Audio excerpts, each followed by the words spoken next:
ఈ రోజు అయ్యప్ప స్వామి వారు ఎవరు? ఆయన శబరిమలైను ఎందుకు ఎంచుకున్నారు? మకర జ్యోతికి సూర్యుని ప్రయాణానికి ఉన్న సంబంధం ఏమిటి? ఇవి తెలుసుకుందాం. అయ్యప్ప స్వామి ఎవరు?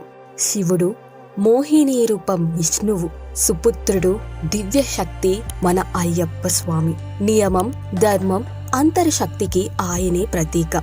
మరి అయ్యప్పుడు శబరిమలనే ఎందుకు ఎంచుకున్నారు? మహిషిని సంహరించిన తరువాత భక్తులు నిజమైన ఆధ్యాత్మిక శుద్ధి పొందే స్థలాన్ని కావాలని అయ్యప్పుడు కోరుకున్నాడు. అందుకే రాజశేఖర చక్రవర్తికి అడవిలో కొండ మీద ఆలయాన్ని కట్టండి అని చెప్పారు. ఎందుకంటే అక్కడికి వెళ్లే ప్రయాణమే ఒక సాధన మార్గం కాబట్టి. కఠినమైన అడవిలో నడవడం, తపస్సులు చేయడం, సరళతతో జీవించడం, ఇవన్నీ మనసును శుభ్రం చేస్తాయి. అందుకే శబరిమల ఆలయం ఒక గుడి మాత్రమే కాదు, అది ఒక ఆధ్యాత్మిక సాధన మార్గం. శబరిమల అంత లోతైన అడవిలో ఉండటానికి కారణం అంటే నియమం, నిజాయితీ. 41 రోజుల దీక్ష పాటించగల వారే అక్కడికి చేరుకోగలరు. 41 రోజుల దీక్ష, అది మనసు శుద్ధి చేసుకునే సిద్ధతి. ఇప్పుడు అందరూ అడిగే ప్రశ్న, మకర జ్యోతి అంటే ఏమిటి?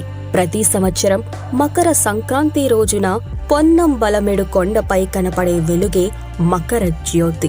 మకర జ్యోతి కనిపించే రోజునే సూర్యుడు మకర రాశిలోకి ప్రవేశిస్తాడు. ఆ రోజు నుంచి సూర్యుడు దక్షిణం నుండి ఉత్తరం వైపు తన ప్రయాణాన్ని మొదలు పెడతాడు. దీనిని మకర సంక్రాంతి, ఉత్తరాయణ అంటారు.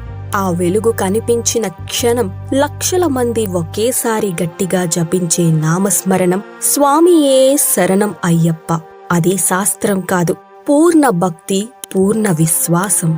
మన భూమి మీద ఎన్నో అద్భుతాలు, మరెన్నో ఆశ్చర్యాలు, అవన్నీ మీ వరకు రావాలంటే తప్పకుండా మా ఛానల్ ని సబ్స్క్రైబ్ చేసుకోండి. అలాగే మీ ఫ్రెండ్స్, అలాగే ఫ్యామిలీ మెంబర్స్ కి షేర్ చేయండి. మొట్టమొదటిగా మా వీడియోస్ మీరే చూడాలి అనుకుంటున్నారా?